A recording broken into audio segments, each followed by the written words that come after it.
జనని ప్రేక్షకులకు స్వాగతం. మమ్మల్ని ఎంతగానో ఆదరిస్తూ వస్తున్న రైతు మిత్రులందరికీ ధన్యవాదాలు. మీ మిరప తోటల్లో ఆకుల మీద పసుపు రంగుల మచ్చలు కనిపిస్తున్నాయా? లేత ఆకులు కూడా పాలిపోయినట్టు కనిపిస్తున్నాయా? మిరప మొక్కల్లో పెరుగుదల తగ్గిపోయిందా? ఇంకా అయితే ఇది ఖచ్చితంగా ఇనుపధాతు లోపమేనండి. మిరప సాగులో ఇనుపధాతు లోపాన్ని ఎదుర్కోవడం ఎలా ఇప్పుడు తెలుసుకుందాం. ఇనుము అనేది క్లోరోఫిల్ మరియు ఎంజైమ్ల ఉత్పత్తిలో ముఖ్యమైన పాత్ర పోషిస్తుంది. ఇనుము లోపం వల్ల చిల్లి మొక్కల్లో పెరుగుదల మందగించడానికి కారణమవుతుంది. అసలు ఇనుము వల్ల ప్రయోజనాలేంటి ఇప్పుడు తెలుసుకుందాం. ఇనుము అనేది క్లోరోఫిల్ ఉత్పత్తికి, ఎంజైమ్ల ఉత్పత్తికి కూడా సహాయపడుతుంది. ఆక్సిడేషన్ ప్రక్రియకు కూడా అవసరం అవుతుంది. ఇది మొక్కలకు అవసరమైన పోషకాలను విడుదల చేయడానికి కూడా సహాయపడుతుంది. చిల్లి మొక్కల్లో ఇనుము లోపం వల్ల కలిగే లక్షణాల గురించి చూసుకున్నట్లయితే పసుపు రంగు మచ్చలు ఏర్పడతాయి, ఆకులు పసుపుగా మారతాయి, కానీ సిరలు మాత్రం ఆకుపచ్చగా ఉంటాయి. పెరుగుదల మందగించిపోతుంది, లేత ఆకులు కూడా పసుపు రంగులోకి మారిపోతాయి. ఇంకొన్ని రోజులకి ఆ పసుపు రంగు తెలుపుగా మారిపోయి ఆకులు పాలిపోయినట్లు కనిపిస్తాయి. ఆ తర్వాత క్రమేపీ ఆకు ఎండిపోతుంది. ఇది తీవ్రమైన కొద్దీ మొక్క మీద కూడా ఇది ప్రభావితమై ఆకుల మీద కూడా దీని ప్రభావం ఎక్కువగా కనిపిస్తుంది. తద్వారా మొక్కలు చనిపోయే అవకాశం కూడా ఉంది. మిర్చిలో నాణ్యత పూర్తిగా లోపిస్తుంది, దిగుబడి మొత్తం తగ్గిపోతుంది. ఇంకా మిరపకాయలు త్వరగా పాడైపోతాయి, మొత్తం దిగుబడి కూడా తగ్గిపోతుందండి. ఇవండి ఇనుపధాతు లోపం వల్ల కలిగే లక్షణాలు. ఇంకా అసలు ఇనుపధాతు లోపానికి గల కారణాలేంటి?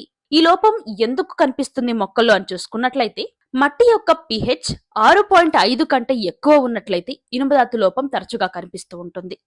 బెట్ట పరిస్థితుల్లో చూసుకుంటే అధిక ఉష్ణోగ్రతలు ఉండడం మరియు ఫాస్ఫరస్ అధికంగా అందించినప్పుడు కూడా ఇనుముని వేరు వ్యవస్థ సంగ్రహించుకోలేకపోతుంది. అధిక వర్షాలు పడ్డప్పుడు మొక్క వేరు వ్యవస్థ ధాతువులను సంగ్రహించడం తగ్గిపోతుంది.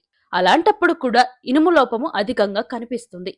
మట్టిలో ఇతర పోషకాలు అసమతుల్యత కూడా ఇనుము లోపానికి దారితీయవచ్చు. ఇవి చూసుకున్నట్లయితే ఇనుము ధాతు లోపాలకు గల కారణాలు. మరి దీని నివారణకు గల ఎరువులు కూడా తెలుసుకోవాలి కదండి. అయితే వెంటనే ఇనుము ధాతు లోపాన్ని సవరించుకోవడానికి వాడే ఎరువులేంటి? అసలు సేంద్రియంగా ఇనుము ధాతు లోపాలని సవరించుకోవడానికి ఏమైనా ఎరువులున్నాయా? ఇప్పుడు తెలుసుకుందాం. ఇనుప ధాతు లోపాన్ని సవరించడం మాత్రమే కాదండి, అన్ని రకాల పోషకాలన్నీ సమాన స్థాయిలో ఉంచగలిగే ఎరువును మీ ముందుకు తీసుకొచ్చాము. అదే మహతి ఎకోటెక్ వారి నానోగోల్డ్. నానోగోల్డ్ లో మొక్కలకు అవసరమైన అన్ని రకాల పోషకాలు సమానంగా ఉంటాయి. ఇది మనం తినే ఆహారంలో అన్ని రకాల విటమిన్లు ఉండాలని ఎలా అయితే మనం కోరుకుంటామో, మొక్కలకి కూడా అన్ని రకాల పోషకాలను అందించాలి అన్న ఆలోచనతో కూడా ఈ నానోగోల్డ్ ని తయారు చేయడంలో ముఖ్యమైన భూమిక పోషించింది. నానోగోల్డ్ ని తయారు చేయడానికి నానో టెక్నాలజీ ఉపయోగిస్తాము. ఇలా చేయడం వల్ల ఆకులపై పడిన ద్రావణం మొక్క వేరు వ్యవస్థ దాకా పోయి మొక్కల ఎదుగుదలకు తోడ్పడుతుంది. పూత, కాత ఎక్కువగా రావడానికి ఉపయోగపడుతుంది. ఈ నానో ఎరువుతో రసాయనాల ఎరువుల మోతాదు వినియోగాన్ని కొంచెం వరకు తగ్గించుకోవచ్చు. ఇంకా ఈ నానో టెక్నాలజీ వల్ల తయారు చేసింది కాబట్టి ఇది పూర్తిగా పర్యావరణ హితం. వ్యవసాయ, ఉద్యాన, దీర్ఘ మరియు స్వల్పకాలిక పంటల్లోనూ కూడా ఏ రకమైన పంట అయినా సరే మీరు అన్డౌటెడ్ గా ఎలాంటి సందేహం లేకుండా వినియోగించుకోవచ్చు మన నానోగోల్డ్ అనే ఎరువును. ఇనుపధాతు లోపం అనేది పలు రకాల పోషకాల మీద కూడా ఆధారపడి ఉంటుంది అని చెప్పుకున్నాము. కాబట్టి అన్ని రకాల పోషకాలన్నీ సరి సమానంగా అందించి ఎలాంటి పోషక లోపాల లక్షణాలు లేకుండా చేసేదే మన నానోగోల్డ్. నానో టెక్నాలజీ ద్వారా తయారు చేయబడింది కనుక త్వరగా నీటిలో కలిసిపోయి ఆకుల మీద స్ప్రే చేసినప్పుడు వేర్ల వరకు వెళ్లి తగు పోషకాలు అందిస్తుంది.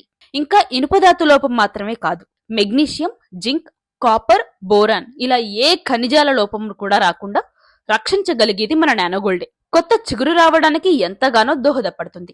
ఆకు ముడత, ఆకు రాలిపోవడం, ఆకు రంగు మారడం, మొక్క త్వరగా వడబడడం, మొక్కల్లో బలం లేకుండా కుంగిపోవడం ఇలాంటి ఏ సమస్యలకైనా సరే ది బెస్ట్ పరిష్కారం మన మహతి ఎకోటెక్ వారి నానోగోల్డేనండి. మరి ఇన్ని రకాల ప్రయోజనాలుండి మీ మిరప తోటల్లో అసలు ఇనుపధాతు లోపం అనేది కనిపించకుండా చేయగలిగే మన నానోగోల్డ్ ఎరువుని ఆర్డర్ చేసుకోవడం ఎలాగాని సంశయిస్తున్నారా? మీరు చేయవలసిందల్లా కేవలం కింద ఇచ్చిన నెంబర్ కి కాల్ చేయండి. మా అగ్రి కన్సల్టెంట్ గారు మీకు పూర్తిగా మీ సందేహాలన్నీ క్లారిఫై చేసేసుకొని మీ ఆర్డర్ ని ప్లేస్ చేసుకోండి. మర్చిపోకండి, ఇలానే రైతులకు ఎంతగానో ఉపయోగకరమైన అంశాలతో మీ ముందుకు వస్తూనే ఉంటాం. మర్చిపోకండి, సబ్స్క్రైబ్ చేసుకోండి జనని ఛానల్ ను. ధన్యవాదాలు.